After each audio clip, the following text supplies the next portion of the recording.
It's time for Alex Caiafa, and we're talking AFL. Alex, welcome in the studio. Thanks, George. Week 3, what a series of matches, what an amazing set of results. Couple of blowouts. Is this going to be a trend?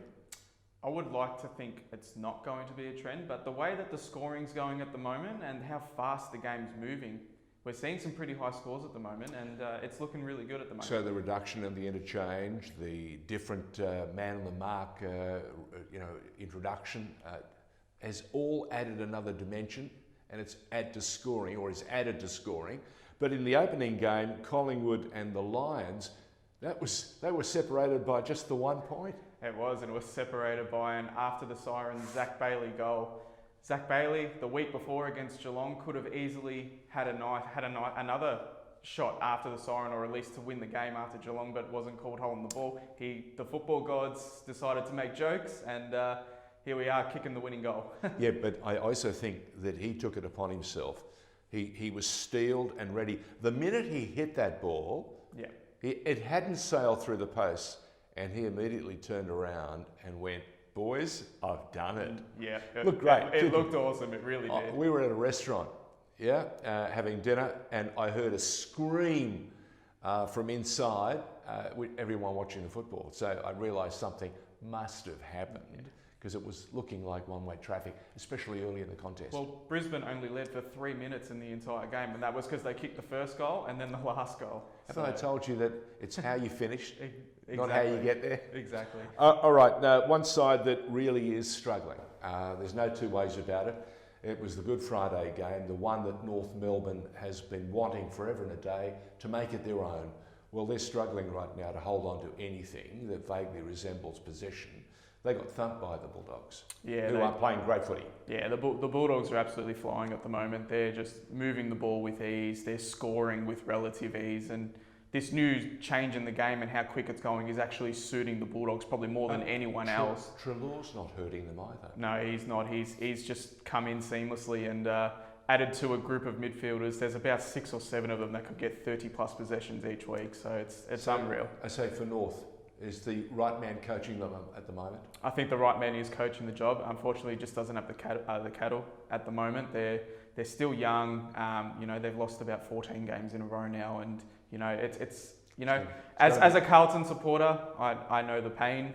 It's going to be tough before it gets better. But you don't wish that on anyone. Yeah, you don't. And because North have been starting to look like this for the last year or so, 2 years, and we saw the problems they had with coaches.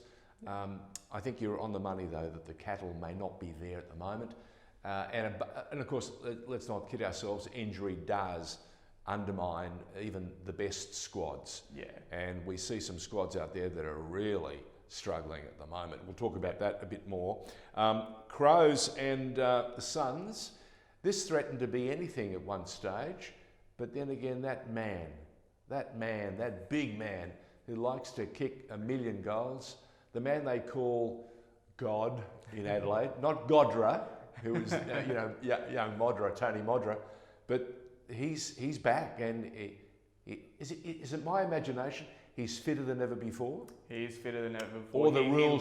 Or he likes the new rules. Well, I think the new rules are definitely suiting the big forwards at the moment because the ball's being able to move a lot quicker. The teams aren't being able to zone as much as what they've been accustomed to. So now it's freeing up all those lanes to take those easy marks, and Tex Walker, he is rejuvenated at the moment. He's as big as Texas. Yeah, he's as big as Texas. Tell me something.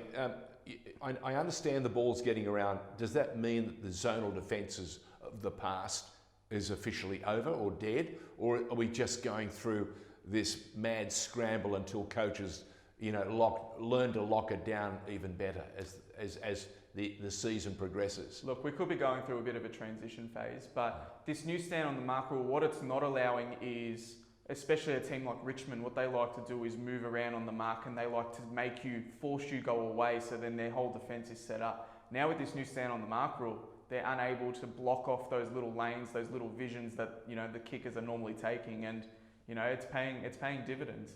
Speaking of paying dividends, speaking about Richmond, what happened to the Premiers when they took on the Swans? You said to me at the beginning of the season, Swans going to be a long season, they're going to have to do a little bit. Rebuilding, suddenly the premiers were put well and truly under the pump and at the G, where foreign teams or interstate teams notoriously struggle. That wasn't the case. What is it? A new swarm or a hard press by Sydney, which is their new game plan? It looks fearsome.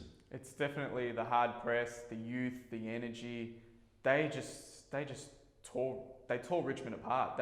And Richmond couldn't get their defence set, and all Sydney were doing was just chipping the ball around, making little movements, little leading patterns, and then they'd run forward and get open options. I don't think we've seen that happen to Richmond for quite a while since they've started their reign in 2017. You don't see many teams outrun them and outgun them like what Sydney did, and it was a great message by the Swans. But you should also say to all Tigers fans, don't panic. They've lost in round 3 before, and quite substantially, and they've always found a way to gather themselves. And as you've reminded me, George, you said, George, this is not a sprint, this is a marathon. So Alex, Tiger fans, what do you have to say to them? Tiger fans, don't worry, you're going to be perfectly fine. But Sydney, wow, they're looking the goods. And they've got a huge game coming up this week, which we'll talk about in a moment. Essendon, who everyone didn't know what was, in the squad. They'd picked a whole bunch of young guys. They'd had a terrific time in the draft. Suddenly they've put some of those kids out there because of injuries and other reasons, and they've come up against a Saints squad that has suddenly lost all faith in its ability to play football because they got murdered. They really did, and it was from the moment that ball was bounced, you could just see an energy and exuberance about Essendon. They just looked ready to play. They looked ready to say, we've had 2 tough losses, it's time to turn it into a win, and they played like it. St Kilda, they just looked off from, as I said, from the first bounce, from the ball. The moment the ball was balled up, they just didn't bring an energy, they didn't bring a defensive pressure, they allowed Essendon to just free roam, do as they pleased, and it was not a good look. Great for Essendon, shocking for the Saints. What do you say to the Saints fans? Hold on, it's just a blip? You definitely got to hold on. I mean, they've Paddy Ryder's back in training now, Rowan Marshall back in training. They're getting a couple of their stars back, so it's not all doom and gloom yet, but they'd want to pick it up pretty soon. Carlton took on the Fremantle Dockers, and you said to me, we had to be smart, and we were. The Navy Blue Baggers jumped, a bit like Essendon went for it. Yeah, they did. They applied defensive pressure. And in particular, in that second quarter, the game was over at half time. The Blues were just able to lock it into their forward half. I think in that entire second quarter, it felt like Fremantle got it past the halfway mark 2 times all quarter. The Blues just took complete control, and they needed a response like that. They gave a response. They've got a win on the board. Season's rolling now. Okay, season might be rolling, but there's one side that is looking, I wouldn't have thought that 3 games in they'd be undefeated, and we're talking about the Demons, and they took on a Greater Western Sydney side that has had injury after injury after injury, and they got more injuries too. Yeah, Cornelio went down. They've lost Cornelio now, they've lost Phil Davis, another former captain, they've lost Matt DeBoer, their tagger now with a hamstring. Their injury list at GWS at the moment is stacking up, and they've got quite a lot of talent on that injury list. So when they get back, we could see a bit of a different GWS team, but at the moment, as I said last week, they're just a team bereft of confidence, and they looked heavily reliant on Toby Green, and if Toby Green didn't show up last week, it could have been ugly. Geelong showed up and they hung on, and the side that came off second best were the Hawks, that have been a pretty potent side. Is this about where the Hawks are at the moment? A middle to top side, but not in the top 8, top 6, top 4? Yeah, no, they're probably not a top 8 side. They're probably more middle of the pack at the moment. But Geelong? But Geelong, look, I think a lot of people expect Geelong to be in the top 4 again. They might not be playing like it at the moment, but as we said, it's a marathon. So I think we'll see the best of Geelong later on. Very quickly, let's give me some tips. We've got Thursday, the Swans at home taking on Essendon. What happens? Swans too good at home, I think. Okay, let's see. Port Adelaide up against Richmond. Port Adelaide just dropped the ball. I haven't seen them play that poorly against the West Coast Eagles in ages. Yeah. Who wins this one? And the preliminary final, this is a rematch of the preliminary final. I tipped Richmond, but I feel like Port Adelaide might get the win this week. Angry Port, eh? Okay, the Bulldogs, unbeaten.